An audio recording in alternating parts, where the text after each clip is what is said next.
Hello, my name is Bob Bennett, and for the last 40 years I have been working on licensing issues for clients, entities, and associations that have questions about professional licensing.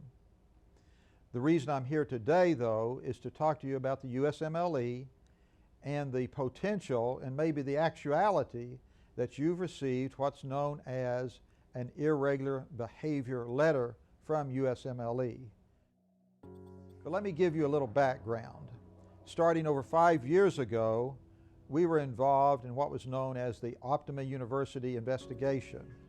This investigation dealt with score validity. I represented numerous doctors and medical students before the USMLE panel on score validation concerning how they scored, what material they used, and whether they achieved an appropriate passing score on their step examinations.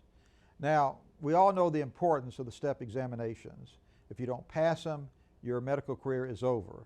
If you don't pass them with significant high scores, you have difficulty getting into the best residency programs. But if you take these exams and end up with an irregular behavior notation on your file, it's almost the doomsday scenario for your medical career. So let me go back and talk a minute about why we can be of help if you receive this type of letter. Now again, we first were involved in the Optima investigation, and you see on the screen this document dealing with a letter concerning score validation.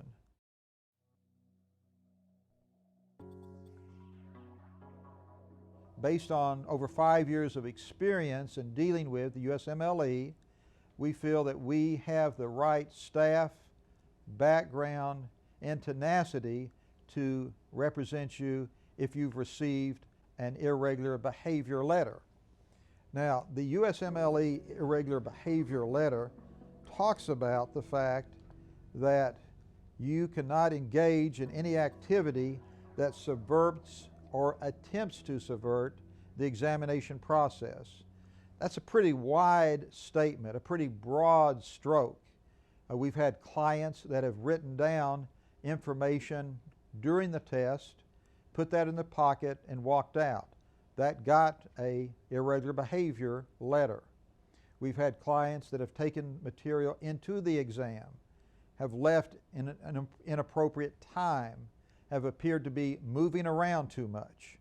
All of these actions can result in an irregular behavior letter, as you see on the screen. In fact, the USMLE program encourages individuals to provide information about cheating and other activity that may compromise the security and integrity of USMLE. That's an interesting statement, and the question then becomes, if you think you may have fallen into some inappropriate behavior, engaged in some type of irregular activity, would it be in your best interest to self-report before you get a letter from USMLE? That question is worthy of discussion, and we would welcome the opportunity to discuss it with you. The letter that you may have received, though, goes on and talks about what is the current topic and the current investigation dealing with the USMLE, and that is what has been posted on the USMLE forum. Apparently one student asked for CS, or asked for cases, and based on that simple question and other students, doctors, asking for the same type of information, this has led to an avalanche of investigations by USMLE. Now, this is very important because if you end up with this irregular behavior designation and it's not turned around on appeal or turned around in some other forum, your file will end up with this type of letter in it showing, as it says, irregular behavior. The USMLE Committee for Individualized Review determined that you engaged in irregular behavior in connection with this examination. A similar annotation will be included on your USMLE transcript. In other words, any residency program who asks for your USMLE documentation will get a letter and the transcript showing that you engaged in irregular behavior. Now, we recently learned in one instance that a young medical student who did get this designation continued in the residency program, was not booted out, and so there's still hope even if this type of designation comes along. But the problem with not challenging this and not following up with having a hearing, not telling USMLE that you want to appear, not preparing for that hearing, is that this type of designation of irregular behavior may follow you for the rest of your professional life. And that's not something you want to have. Other information that we have deals with this website, and you see the site here called USMLE Forum. Every example that we've come across indicates that USMLE is following almost every posting that appears on this site, the USMLE Forum site that you see here. If you say anything about wanting cases or any way imply that you want to get copyrighted, protected, confidential information, this could end up with you being investigated and receiving this irregular behavior letter. So let me summarize where we are with this.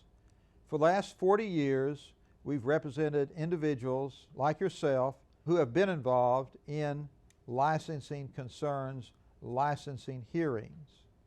Within the last 5 years, we've represented many medical students who appear before the USMLE committees. Most recently, we represented students who, because the USMLE Forum received this letter, and because of this letter, had the right to go to a hearing in Philadelphia. We went along with them and helped them as much as we could. On some of these cases, we are now handling appeals to the next level. So this is a difficult area, an area that you don't want to go by yourself, and an area that if you have a concern, we provide a free telephone consultation. We can talk it over, what's in your best interest about your future medical licensing. So as you see below in this telephone number, we would welcome the opportunity to simply discuss this with you and see where we go from there. Thank you very much. So we're standing today in the world's largest medical center in Houston, Texas. We've been talking about irregular behavior, and I wanted to bring you to this place to let you know that we know something about medicine, having worked and licensed individuals in this area for over 40 years. If you have a question about your irregular behavior letter or any communication you've had with USMLE, let our experience help you. Give us a call. There's no charge. Or come to Houston and visit the world's largest medical center.